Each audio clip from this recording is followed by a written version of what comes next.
আসসালামু আলাইকুম। সাপাহার নওগাঁ। আমরা সীমান্তবর্তী এলাকা নিয়ে কথা বলবো। জবাই বিল।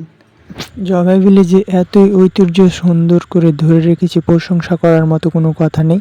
তো এগিয়ে যাই, আমরা জবাই বিল মাছ চক্কর নিয়ে কথা বলবো আপনাদের সঙ্গে আজকে। মূল পর্বে একটা কথা ধরে রেখি যে আমার সন্ধ্যাবেলায় আসতে দেরি হয়ে গেছে, একটু ক্যামেরাটা ঘোলা হবে, মনে কিছু নিয়েন না। কাজ যারাই করুক বা যারাই উদ্দেশ্য নিয়ে কাজটা সফলতা হয়েছে। আমরা চলে গেলাম এখন পাখি চত্বর নিয়ে কথা বলবো। পাখি চক্কর নিয়ে চলে এলাম, পাখি চক্কর পাখি চক্কর নিয়ে কথা বলবো। মানুষ বলতেই পারে না যে এটা কোন জায়গা, আরে জানেই না যে জবাই বিলের সৌন্দর্য ধরে রাখার জন্য পাখি চক্কর যারা করেছে, তাদের কাজটি উদ্যোগ যারা করেছে তাদেরকে অসংখ্য ধন্যবাদ। তো 3টা লোগো তৈরি করেছে, তাদের ভিতরে একটা হচ্ছে বক পাখি, তাদের একটা হচ্ছে বগলা, আর একটা হচ্ছে মাছরাঙা।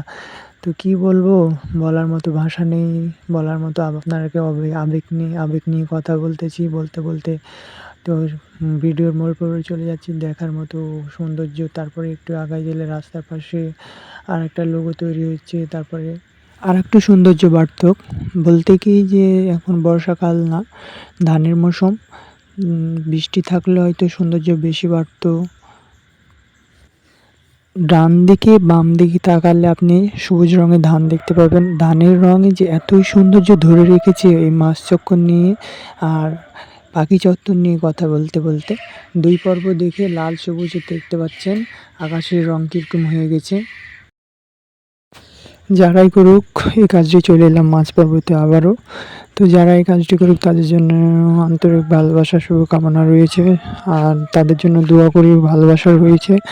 তো আশা করি আমার এখন ক্যামেরাটা দক্ষিণ পাশ থেকে পশ্চিম কর্নারে ঘোরাচ্ছি, দেখেন কত সৌন্দর্য ধরে রেখেছে।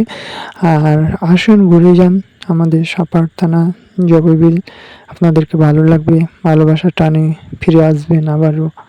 বলতে বলতে পশ্চিম দিকে ক্যামেরাটা করে নিচ্ছি, এদিক হচ্ছে জবাই বিলেকে অতটা ক্যামেরা ধরার মতো সন্দেহ না, অন্ধকার হয়ে যাচ্ছে, সেই জন্য আপনাদেরকে দেখাতে পারছি না। তো আগামী পর্বে আবার ফিরে আসব, আপনারা দেখতে পাবেন আশা করেন।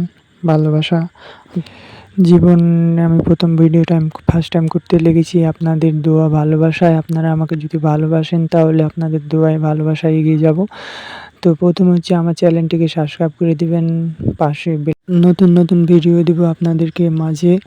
আপনাদের মনে জায়গা করে নেওয়ার জন্য আমি আপনার ছোট ভাইটাকে একটু সাপোর্ট করেন। আর ভিডিও যদি কোনটি ভুল ত্রুটি হয়ে যায় তাহলে ক্ষমার চোখে দেখবেন। আর ভুল মানুষ বলতে হতে পারে, আপনারা আমাকে ক্ষমার চোখে দেখবেন, ছোট ভাই যেহেতু বলেছি।